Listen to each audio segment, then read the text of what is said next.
உப்பு இல்லாத பொருள் குப்பையிலன்னு சொல்கிற மாதிரி ஒரு உப்புக்கு எவ்வளோ முக்கியத்துவம் இருக்கோ அந்த உப்பை எப்படி தயார்படுத்துகிறாங்கன்றதை நம்ம பார்த்துட்டு இருக்கிறோம். இந்த உப்புலாம் பார்த்தீங்கன்னா சாதாரணமாக நீங்கள் வந்து நம்ம எப்படி விவசாயம் பண்ணுறோமோ அதே விவசாயம் மெத்தடில் தான் அது பண்ணுறாங்க. பார்க்கலாம், முதல்ல ஒரு அணைக்கட்டு மாதிரி இருக்குது, சின்னதாக ஒரு தடுப்பு சவரை பண்ணிவிட்டு அதுக்குள்ள அந்த தண்ணியை ஃபுல்லாக ஃபில் பண்ணுறாங்க.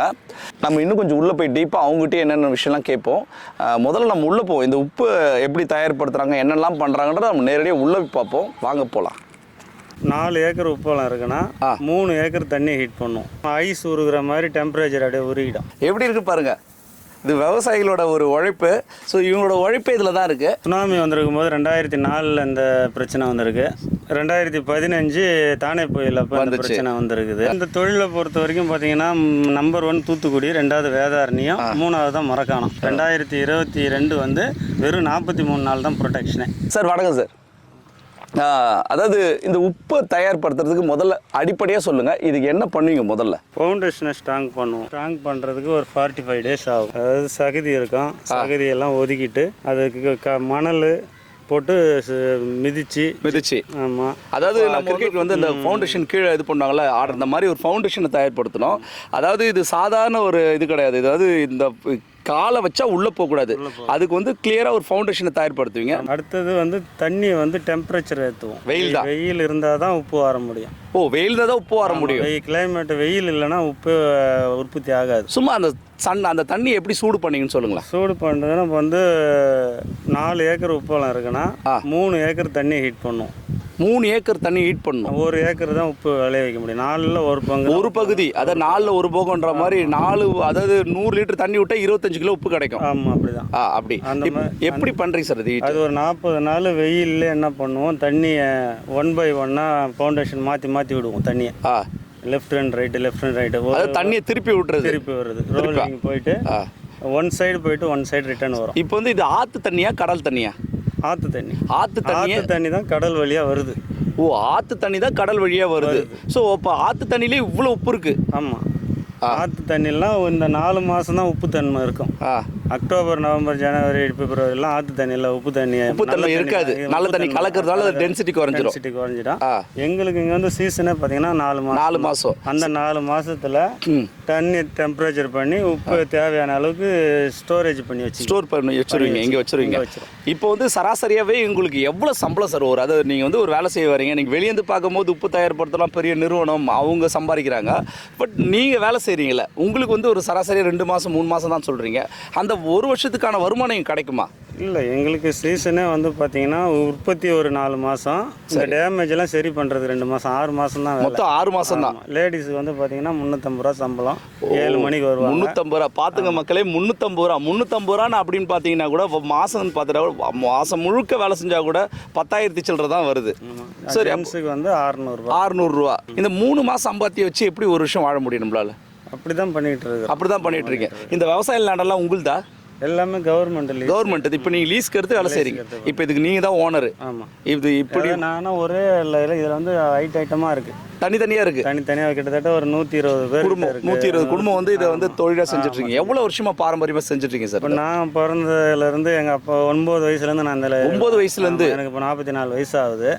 கிட்டத்தட்ட அதான் 34 வருஷத்துக்கிட்ட இந்த ஃபீல்டில். இப்போ இந்த உப்பை தயார்படுத்துறீங்க, எந்த நிறுவனத்துக்கு நீங்கள் அதிகபட்சமாக கொடுக்குறது? நாங்கள் நிறுவனம் பெரிய கம்பெனிக்கெல்லாம் லோக்கல் வில்லேஜுங்களுக்கு, கடைங்களுக்கு பாக்கெட் பண்ணி நீங்களே சப்ளை பண்ணுறீங்க. வியாபாரிங்க அந்த தெருவில் வயசானவங்க எல்லாம் மாட்டு வண்டி வச்சு விற்கிறாங்க அவங்களுக்கு. அப்போ இதை வந்து அப்போ அவங்க பெரிய நிறுவனங்கள்லாம் எங்கே கொள்முதல் பண்ணுறது உப்புலாம்? அவங்க வந்து அதான் சொல்கிறேன், கடல்லே தண்ணி எடுத்து டாட்டா அவங்க வந்து ப்ரைவேட்டாக அவங்களே இது பண்ணிக்கிறாங்க டைரெக்டாக. இப்போ நம்மள மாதிரி ஒரு இந்த சிறு விவசாயி, குறு விவசாயி சொல்லக்கூடிய ஆட்கள்லேருந்து வாங்குறது கிடையாது. அதனால தான் உங்களுக்கு வருமானம் குறைவாக இருக்குது.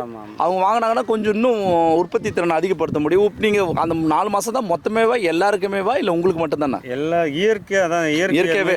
அப்போ கடலில் புயல் ஃபார்ம் ஆயிடுச்சுன்னா ஆட்டோமேட்டிக்காக எங்கே வந்து தண்ணி வந்து மூழ்கிடும். மழை பெய்யணும்னு அவசியமே. சரி, அப்புறம் திருப்பி இந்த இடத்தெல்லாம் தோண்டி ஃபவுண்டேஷன் பண்ணுறதுக்கு 2.5 மாதம் 3 மாதம் வரைக்கும். அதுக்கே நீங்கள் வேலை செஞ்சுட்டு வருஷம் இன்வெஸ்ட் பண்ணணும், புது இன்வெஸ்ட். சரி, ஓகே. இப்போ வந்து மழை நான் வந்து எல்லாம் ரெடி பண்ணி வச்சுட்டேன் சார். நான் வச்சுட்டு அப்புறம் இப்போ மழை வந்துடுது, வேஸ்ட்டு தான். ஐஸ் உருகிற மாதிரி டெம்பரேச்சர் அப்படியே உருகிடும். அப்போ சால்ட் அவ்வளோதான், உப்பு தன்மை போயிடும். திரும்ப வந்து நம்ம வந்து திரும்பி அதை ஃபவுண்டேஷன் ரெடி பண்ணிட்டு திரும்ப முதல்ல இருந்து ஆரம்பிக்கணுமா இல்லை அந்த தண்ணி வெளியே திருப்பி மறுபடியும் டெம்பரேச்சர் ஏற்றணும். இப்போ மேலே இருக்கிற பச்சை தண்ணி எல்லாம் எடுத்து மறுபடியும் ஆற்றுல விட்டுட்டு அடியில் வந்து டெம்பரேச்சர் தண்ணி இருக்கும். மறுபடியும் வெயில் அடித்த உடனே அந்த டெம்பரேச்சர் ஆகும். அதாவது நம்ம பார்த்துட்டு இருக்கோம் இது வரைக்கும் உப்பு அசால்ட்டாக போட்டு சாப்பிட்டு போயிட்டே இருப்போம். நாம வந்து விவசாயத்தை பற்றி பேசிட்டு இருக்கோம், நிறைய காய்கறி மற்ற விஷயங்கள்ல. ஆனால் இந்த உப்பை தயார்படுத்துறதுல எவ்வளோ ப்ராப்ளம் இருக்குது. அதாவது சின்ன இயற்கை சீற்றம் மாறுபட்டாலும் உடனே அதுக்கு ரியாக்ஷன்ஸ் காட்டுன்னு சொல்கிறாங்க. அதாவது இவங்களும் ஒரு பெரிய விவசாயி தான். உப்பு இல்லாத பண்டம் குப்பையிலே சொல்லுவாங்க, உப்பிட்டாரை உள்ளளவும் நினைன்ற மாதிரி ஒரு பழைய பழமொழி. இது சரியாக பழமொழி சொல்லணும், கோச்சுக்க வேண்டாம். ஸோ இந்த மாதிரி விஷயங்களை நம்ம பார்த்துருக்குறோம். ஆனால் இவங்களோட கஷ்டத்தை நேரடியாக பார்க்குறோம். அதாவது இவங்க பெரிய நிறுவனம் கூட இவங்ககிட்ட வாங்குறது இல்லைன்றாரு. ஸோ இதெல்லாம் அதாவது சின்ன சின்ன விஷயம், அதாவது கடைகளுக்கோ மற்ற விஷயங்களுக்கு தான் சப்ளை பண்ணுறேன்றாங்க. அதாவது வருஷத்தில் பார்த்தீங்கன்னா 4 மாதம் மட்டும் தான் எங்களுக்கு வேலை. நாமெல்லாம் நல்லா சம்பாதிக்கிறோம், அப்பயும் கஷ்டன்றோம். இவங்க வருஷம் 4 மாதம் தான் வேலை செய்கிறாங்க, அதுவும் சம்பளம் ரொம்ப கம்மி. ஆனால் இருந்தாலும் சந்தோஷமாக வேலை செஞ்சுட்டு இருக்காங்க. இனிமேட்டு உப்பு பாக்கெட் வாங்கும் போதெல்லாம் நமக்கு ஒன்று தோணும், அதில் அவங்க எவ்வளோ உழைப்பு இருக்குது, எவ்வளோ விஷயம். பெரிய நிறுவனம் உப்பு வாங்குறத விட இந்த மாதிரி சின்ன சின்ன விஷயங்கள் பண்ணுறவங்ககிட்ட உப்பு வாங்கினீங்கன்னா கட்டாயம் மக்களுக்கு வந்து இது ரொம்ப அவங்களுக்கு ஒரு சப்போர்ட் பண்ணுற மாதிரியா இருக்கும். மற்ற விஷயங்கள் நம்ம தொடர்ந்து பார்ப்போம். இன்னும் இதை பற்றி நம்ம தெளிவாக தெரிஞ்சுக்க முயற்சி செய்வோம். உப்பு பாருங்கள், உப்பு எப்படி இருக்குது பாருங்கள். இது விவசாயிகளோட ஒரு உழைப்பு. ஸோ இவங்களோட உழைப்பு இதில் தான் இருக்குது. இதை பற்றி நம்ம வந்து ஐயா கிட்டே கேட்போம். சார் இப்போ வந்து நம்ம வந்து உப்பு நிறைய பார்க்குறோம். இந்த விவசாயத்தில் உங்களுக்கு அதாவது சம்பளம் கம்மி, இதை வியாபாரம் பண்ணுறல இயற்கை சீற்றத்தினால உங்களுக்கு ஏதாவது பெரிய பிரச்சனைகள் வந்திருக்கா? வந்திருக்கு. 2015 தானே புயல் வரும்போது இந்த ஷெட்டு முழுகிற அளவுக்குலாம் தண்ணி வந்து எல்லா உப்பும் எல்லாம் போயிடுச்சு. அதுக்கப்புறம் புயலுக்கு அப்புறம் ரேட் இருந்தது. அதனால அதை பேலன்ஸ் அது போகும்போது அதுக்கப்புறம் வரத விடுங்க. நம்ம வந்து 10 வருஷத்துக்கு அப்புறம் அது மன உளைச்சல் இருக்கு, லாஸ் ஆகி போச்சு அப்படின்னு அதுக்கப்புறம் மறுபடியும் 60 நாள் அதுக்காக வெயிட் பண்ணி தண்ணி வடிஞ்சு இந்த மாதிரி எத்தனை பிரச்சனை நீங்க சின்ன வயசுல இருந்து வேலை செய்றீங்க, எத்தனை வகையான ப்ராப்ளத்தை ஃபேஸ் பண்ணிருக்கீங்க? சுனாமி வந்திருக்கும் போது 2004 இந்த பிரச்சனை வந்திருக்கு. 2015 தானே புயல் அப்போ அந்த பிரச்சனை வந்திருக்குது. அதான் 10 வருஷம் 8 வருஷத்துக்கு ஒரு தடவை இந்த மாதிரி வரும். ஒரு அரசாங்கம் உங்களுக்கு ஏதாவது ஒரு பாதுகாப்பு, இன்சூரன்ஸ், மற்றபடி உங்களுக்கு சப்போர்ட் பண்ணுற விஷயங்கள் ஏதாவது பண்ணுதா அரசாங்கம்? இப்போ லேட்டஸ்ட்டாக வந்து இப்போ 1-2 இயராக என்ன ஆச்சுன்னா, உப்போல தொழிலாளர்கள் வந்து வேலை இல்லாத டைமில் 5000 அவங்க மாதம் கொடுப்பாங்க. மாதம் இப்போ இத்தனை பேர் இருக்கீங்களா, அத்தனை பேரும் கொடுப்பாங்களா? இல்லை ஒரே ஒரு இப்போ தலைமையேற்று நடத்துகிற ஒருத்துக்கு தான் கிடைக்கும்? அதாவது இப்போ அவங்க ஒரு 2000 பேர் வேலை செய்கிறாங்கன்னா ஒரு 500 பேர் 600 பேர் அப்படி. அப்போ கூட அதுவும் தெளிவா எல்லாரும் கிடைக்கல, அதுவும் தெளிவா கிடைக்கல, அதுவும் கிடைக்கல. இது ஒரு விவசாயம் தான். அதாவது இந்த விவசாயம் நீங்க விவசாயத்தை பொறுத்த வரைக்கும் மழை வந்துதான் விவசாயம் பண்ண முடியும். ஆனா இங்க மழை வந்தா உப்பு விவசாயம் பண்ண முடியாது. அதே நேரத்தில் நீங்க நினைக்கிற மாதிரி ஒரு சாதாரண ப்ராசஸ் இல்லை. ஒரு தண்ணியே, ஒரு ஆற்று தண்ணியை அதன் போக்கிலேயே போயிட்டு அதை ஹீட் பண்ணி பதப்படுத்துகிறாங்க. அதாவது நீங்கள் வந்து பதம் சொல்லுவாங்க, நீங்கள் நிறைய இனிப்பு பொருள் செய்யும் போது பதப்படுத்துவாங்க. ஒரு சர்க்கரை பாகு கிண்டி அதில் ஒரு பதம் வரும். அதை வந்து அந்த மாதிரி பதம் எடுத்து தான் நம்ம உப்பு தயாரிக்கிறாங்களாம். நாம் சால்ட்டாக சொல்லிட்டு போயிரு உப்பு தானே. இந்த உப்புக்கு பின்னால் எவ்வளோ பெரிய உழைப்பு இருக்குது, எவ்வளோ கஷ்டங்கள் இருக்குது, எல்லா விஷயத்தையும் தொடர்ந்து பார்த்துட்ருக்காங்க. இவங்க தொடர்ந்து இங்கே நிற்கிறதுக்கு கூட ஒரு ஷெட்டு சரியாக கிடையாது. ஷெட்டு கூட பார்க்கலாம், நம்ம சரியாக கிடையாது. தண்ணி கூட எங்கே சரியாக எடுத்துகிட்டு வரீங்க குடிக்கிறதுக்கு? மற்ற விஷயங்கள்லாம் ஊரில் போய் எடுத்தாகணும். உங்களுக்கு மெடிக்கல் கேம்ப் மற்ற விஷயம் உங்களுக்கு ஏதாவது இந்த மாதிரி பாதுகாப்பு எதனா கொடுத்துருக்காங்களா? ஸ்கூலில் வைப்பாங்க, வருஷத்தில் 2 தடவை வைப்பாங்க. இப்போ நம்ம ஊரில் இருக்கவங்க எல்லாருமே இந்த தொழில் தான் பிரதானமாக செய்யக்கூடிய ஆட்கள். ஆமாம், மரக்காணத்தை பொறுத்த வரைக்கும் 80% உப்பாலத்தை நம்பி தான் வாழ்வா. அதுதான். ஆமாம், லோடிங்கு உற்பத்தி பண்ணுறது பாதி பேர்னா அதை லோடிங் மேனுங்க இருக்கிறாங்க. அவங்களும் அதை நம்பி தான் இருக்காங்க. அப்போ மோட்டார் வச்சிருக்கிற வண்டிக்காரங்களும் இதை நம்பி இருக்கிறாங்க. உங்களுக்கு எத்தனை பசங்க சார்? எனக்கு 3 பசங்க. படிக்கிறாங்களா? படிக்கிறாங்க. யாரையும் இந்த தொழிலில் நீங்கள் இன்வால்வ் பண்ணலை? உங்க அப்பாவும் நீங்க உங்களை கூப்பிட்டு வந்தாரு, நீங்க யாரா கூப்பிட்டு ஏன் சார் இதுல கூப்பிட்டு? நல்ல தொழில், நல்ல நம்மளோட போட்டோம். அப்ப இந்த தொழிலை நீ கஷ்டமா தான் பார்த்துட்டு இருக்கீங்க. இது வரைக்கும் இது ஒரு பெரிய சந்தோஷமாவும் பெரிய லெவல்ல முன்னேறல. அதாவது ஒரு பிசினஸ் மேன் இவங்க வந்து நிறைய நம்ம பிசினஸ் பார்த்துருக்குறோம். அதாவது ஒரு பொட்டி கடை வச்சா கூட மாசத்துக்கு 30,000-40,000 சம்பாதிக்கிற இந்த காலகட்டத்தில் ரோட்ல ஒரு டிஃபன் கடை வச்சா கூட சம்பாதிக்கிறாங்க. இவங்க பாரம்பரியமா கிட்டத்தட்ட எத்தனை வருஷமா நீ இதை பண்ணிட்டு இருக்கீங்க சார்? நான் இந்த அப்பா கால தாத்தா காலத்துல இருந்து 40 வருஷத்துக்கு மேல. நீங்க மட்டும் இல்ல, உங்க அப்பா அப்பா ஒரு 25 வருஷம் இருக்காங்க. தாத்தா வந்து ஒரு 10 வருஷம் தான். மொத்தம் கிட்டத்தட்ட நீங்க சொன்னது 70 வருஷம் பாரம்பரியம். அதாவது சுதந்திர போராட்டத்துக்கு முன்னால இருந்து இதை பண்ணிட்டு இருக்கீங்க நீங்க. ரைட். இவங்களோட வாழ்வாதாரம் முன்னேறல, அதாவது சில தொழில் முன்னேறாது அப்படின்னு நான் சொல்லுவோம்ல, அதுல இந்த மாதிரி தொழில் ஒண்ணு. இவர் வந்து நீங்க வந்து பார்த்து இவர் வேலை செய்யறாரு நினைச்சுக்க வேண்டாம். ஆனா இவர் தான் இந்த உப்பாளிக்கு ஓனர்னு சொல்ற ஒரு வார்த்தை மட்டும்தான் இருக்குது இவர்கிட்ட. அந்த ஒரு சாதாரண லேபர் கிடைக்கிற காசு கூட கிடைக்கிறது கஷ்ட நிலைமை தான் இவங்களுக்கு. டெய்லியும் வேலை செஞ்சா கூட ஒரே ஒரு நாள்ல மழை மற்ற இயற்கை சீற்றம் வந்தால் இவங்களோட உழைப்பு எல்லாம் வீணாக போயிடும். அதனால நம்ம வந்து இந்த உப்பு பாக்கெட்டோ இல்லை மற்ற விஷயம் வாங்கும்போது இவங்ககிட்ட நேரடியாக கொள்முதல், யாரெல்லாம் அந்த மாதிரி இருப்பீங்களோ இவங்ககிட்ட நேரடியாக கொள்முதல் பண்ணும்போது அவங்களுக்கு கிடைக்கிற கொஞ்சம் வருமானம் இன்னும் அவங்கள சொசைட்டியில் தலை நின்று நிற்க வைக்க நினைக்கிறேன். இது என்ன மாதிரியான ஃபவுண்டேஷன் சார்? இது வந்து உப்புலேயே தளம். 25 நாள் உப்பை எடுக்க மாட்டோம். அந்த உப்பை அப்படியே பதப்படுத்திட்டு இந்த கூரை மட்டும் பாலிஷ் பண்ணிவிடுவோம்.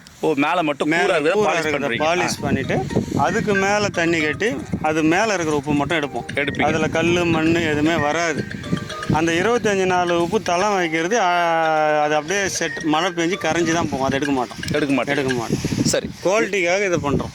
இந்த ஃபவுண்டேஷனுக்கு மட்டும் எத்தனை நாள் ஆகும்? 25 நாள்.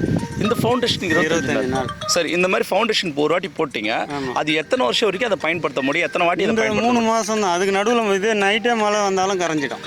அதாவது இந்த ஃபவுண்டேஷன் எல்லாம் மழை பெஞ்சா கரைஞ்சிரும். திரும்ப நம்ம போடணும். உப்பு தானே ஃபவுண்டேஷன் இதுக்கு. சரி, அப்போ மழை பெய்யலன்னா நம்ம விவசாயம் பண்ண முடியும். விவசாயம் எடுத்துக்கிட்டே இருக்கலாம். நல்ல குவாலிட்டி கிடைக்கும். சரி, ஓகே. இதுக்கு நீங்கள் வாடகை கட்டுறீங்களா ஒரு அரசாங்கத்துக்கு? எதனா அரசாங்கத்துக்கு வந்து பார்த்தீங்கன்னா இதில் வந்து தம்பாடு இருக்குது. ஆமாம், பீம் கட்டி லீஸு. பீம் கட்டி ஒரு ஐட்டம் இருக்குது, லீஸ் ஒரு ஐட்டம் இருக்குது. சென்ட்ரல் கவர்மெண்ட் வந்து வருஷ குத்தகை ஒன்று இருக்குது. ஆனால் அந்த அளவுக்கு கொடுத்து எடுக்கிற அளவுக்கு உங்களுக்கு ஒரு விஷயம் கம்மியாக தான் கிடைக்குதா? அது பைசா கம்மி தான். அவங்களுக்கு கொடுக்குறதோட நம்ம இந்த வருஷம் பருவமழையில் வந்து டேமேஜ் ஆகுது பாருங்க. இந்த செலவு தான் அதிகம். வருஷம் முதலீடு வைக்கணும். வருஷம் முதலீடு வைக்கணும். இப்போ நீங்கள் ஒரு கடை வைக்க போறீங்க, இதெல்லாம் கையிலேயே பண்ணுறீங்களா சார்? இல்லைன்னா வேற ஏதாவது மண் வெட்டி வச்சு தான்? அதான் கையிலே பண்ணுறதா? எந்த மிஷினும் கிடையாது? இல்லை, மிஷின் இல்லை. மண் வெட்டியால் தான் அள்ளி போட்டு வரப்பெல்லாம் முழுகுவோம். இந்த தொழிலை பொறுத்த வரைக்கும் பார்த்தீங்கன்னா நம்பர் 1 தூத்துக்குடி, 2வது வேதாரண்யம், 3வது தான் மரக்காணம். ஒரு இடத்துல அழிவு ஏற்பட்டால் தான் ஒரு இடத்துல ரேட்டு இருக்குது. போன வருஷம்லாம் பார்த்தீங்கன்னா தூத்துக்குடி வேதாரணையெல்லாம் நல்லா உற்பத்தி. மரக்காணத்தில் அடிக்கடி மழை. 43 நாள் தான் ப்ரொடக்ஷன். 2022 வந்து வெறும் 43 நாள் தான் ப்ரொடக்ஷனே. அப்போது வந்து ரேட்டு நல்லா ஹெவியாக இருந்தது. டன்னு 4000 ரூபாய்க்கு குறையில. இப்போ 2000 ரூபா, 2500 ரூபா போகுது. இந்த காசு கம்மியாகும் போது நமக்கு கொஞ்சம் மன உளைச்சலாக இருக்கும். ரைட்டாக ஒரு டன் எடுக்கிறதுக்கு நீங்கள் எத்தனை நாள் வேலை செய்ய வேண்டியது இருக்கும்? ஒரு டன் எடுக்கிறதுக்கு வந்து பார்த்தீங்கன்னா எங்களுக்கு ஒரு ஆள் ஒரு டன் எடுத்துருவோம். ஒரு ஆள் ஒரு டன் எடுத்துருவீங்க? ஒரு நாளைக்கு ஒரு ஆள் ஒரு டன் எடுப்பீங்க. அவங்களுக்கு 600 ரூபா அதில் போயிடும், 2000 ரூபாயில் எடுக்கிறவங்களுக்கு. இப்போ இவங்களுக்குலாம் நீங்கள் வந்து சம்பளத்தை வந்து வித்துட்டு அப்புறம் பிடிப்பீங்களா? இல்லை அதாவது வாரம் கொடுத்துறீங்க? உங்களுக்கு வாரம் கொடுத்துருவோம். சேல்ஸ் ஆனாலும் அவங்களுக்கு வாரம்.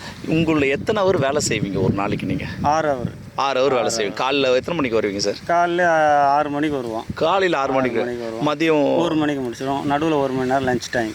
மதியத்துக்குள்ளே முடிச்சுட்டு வீட்டுக்கு போயிடுங்க? ஓகே. ஏன்னா மதியானத்துக்கு மேலே வெயிலில் வேலை செய்ய முடியாது, நிற்க முடியாது. கொதி போயிடும்.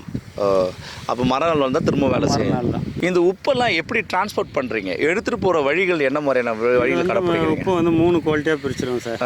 ஃபஸ்ட்டு குவாலிட்டி வந்து சாப்பாட்டுக்கு யூஸ் பண்ணிக்குவோம். செகண்ட் குவாலிட்டி கம்பெனிங்களுக்கு, இந்த ஐஸ் ஃபேக்ட்ரிங்களுக்கு அதுக்கு உப்பு யூஸ் பண்ணுவாங்க. தேர்ட் குவாலிட்டி வந்து பார்த்தீங்கன்னா இந்த எர்த்துக்கு, கரண்ட்டுக்கெல்லாம் யூஸ் பண்ணுற அதுக்கு அந்த கீழே கொட்டி ஃபவுண்டேஷன் பண்ணுறது, தோல் பதப்படுத்துதல், கருவாடு பதப்படுத்துதல், இந்த மாதிரி விஷயம். இப்போ என்ன கேட்குறேன், இது எப்படி நீங்கள் பிரிக்கிறீங்க? அந்த ப்ராசஸை நீங்கள் எப்படி பண்ணுறீங்க? ஒயிட்டை வச்சு தான்.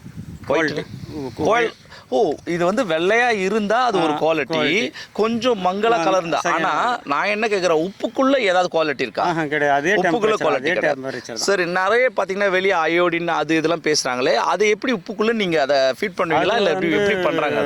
என்ன அயோடின்றது வந்து என்னன்னா, அது வந்து உடம்புல ஒரு சத்து குறைவு உள்ள ரைட்டு. ஆனா இதுக்குள்ள நீங்க எதுவும் கலக்கிறது கிடையாது. இதுக்குள்ள கிடையாது. அதை வந்து ஸ்ப்ரே மாதிரி யூஸ் பண்றோம். அவங்க அயோடின் தண்ணியில கலக்கி ஒரு டன்னுக்கு ஆபீசருங்க சொல்றது 30 ppm 15 ppm குறையாம இருக்கணும் அப்படின்னு அவங்க ஒரு அளவு சொல்லியிருக்காங்க. அதை ஸ்ப்ரே பண்ணிட்டு பாக்கெட் போடுவோம். ஓ, இந்த பாலில் கலக்கிற மாதிரி இதுலேயும் வந்து இந்த அயோடின் ஸ்ப்ரே இது நீங்களும் பண்ணுறீங்க அதை? ஆமாம், பண்ணுறோம். ஓகே, பண்ணுறேன். கேட்குறவங்களுக்கு பண்ணுவோம். இப்போ நீங்கள் எடுக்கிற உப்பு ஒரு 10 டன் எடுக்கிறீங்கன்னா அதில் எப்படி நீங்கள் அதை பிரிச்சுக்க முடியும்? இப்போ ஒரு ஏரியாவை பார்த்து எடுப்பீங்களா? ஆமாம், அள்ளும் போது எங்களுக்கு தெரியும். இதை வந்து ஃபர்ஸ்ட் குவாலிட்டியில் போட்டுங்க, செகண்ட் குவாலிட்டியில் போட்டுங்க, இது தேர்ட் குவாலிட்டி ஒன்று அங்கங்கே பார்த்தீங்கன்னா இங்கே ஒரு ஃபர்ஸ்ட் குவாலிட்டி பாக்கெட் பண்ண எடுத்துகிட்டு வருவோம். செகண்ட் குவாலிட்டி வந்து பார்த்தீங்கன்னா ஐஸ் ஃபேக்ட்ரி அவங்களே வந்து வாங்கிட்டு போயிடுவாங்களா? ஆமாம், வருவாங்க. அவங்களுக்கு தேவைப்படும்.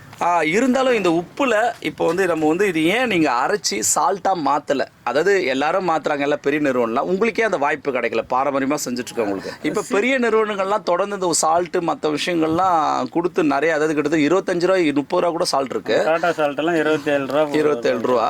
அதான் இந்த மாதிரி ஏழைங்களோட அதை பாருங்களேன். நம்மளோட நண்பர் வந்து இந்த நிறுவனத்தோட ஓனர். ஸோ உங்களுக்கு யாருக்கெல்லாம் தேவையோ இதில் நம்பர் கொடுத்துட்றேன் கீழே. அதோ கஸ்டமர் கேர்னு இந்த நம்பர் நோட் பண்ணிங்க. உங்களுக்கு யாராவது உப்பு தேவை, அது தமிழ்நாட்டில் இருக்கவங்க யாருக்குன்னா உப்பு தேவைன்னா சாரை காண்டாக்ட் பண்ணுங்கள். கட்டாயமாக ஒரு நல்ல ஒரு குவாலிட்டியான உப்பு கொடுப்பான்னு நம்புகிறோம் நம்ம. ஸோ நம்ம பார்த்துட்டு இருக்கிறத பொறுத்த வரைக்கும் பார்த்தீங்கன்னா ஒரு உப்புக்கு பின்னால் எவ்வளோ உழைப்பு இருக்குது. ஒரு மனுஷனோட அதாவது 70 வருஷம் இவங்களோட பின்புலம் இருக்குது. அந்த மாதிரி ஒருத்தருக்கு பின்புலம் எப்படி இருக்குன்னு எனக்கு தெரியல சரியா. முடிஞ்ச அளவு இவங்களுக்கு சப்போர்ட் பண்ணுங்கள். ரொம்ப நன்றி நான் உங்களை சந்திச்சது. தேங்க்யூ. ஓகே, நாம் வந்து இன்னும் இந்த மாதிரி பல விஷயங்களை பார்ப்போம். டூ ஃபேஸ் யூடியூப் சேனலை சப்ஸ்கிரைப் பண்ணுங்கள், சப்போர்ட் பண்ணுங்கள். அதே போல் விவசாயிங்க, இவங்களும் ஒரு பெரிய விவசாயி இந்தியாவில், இவங்களையும் சப்போர்ட் பண்ணுங்கள்.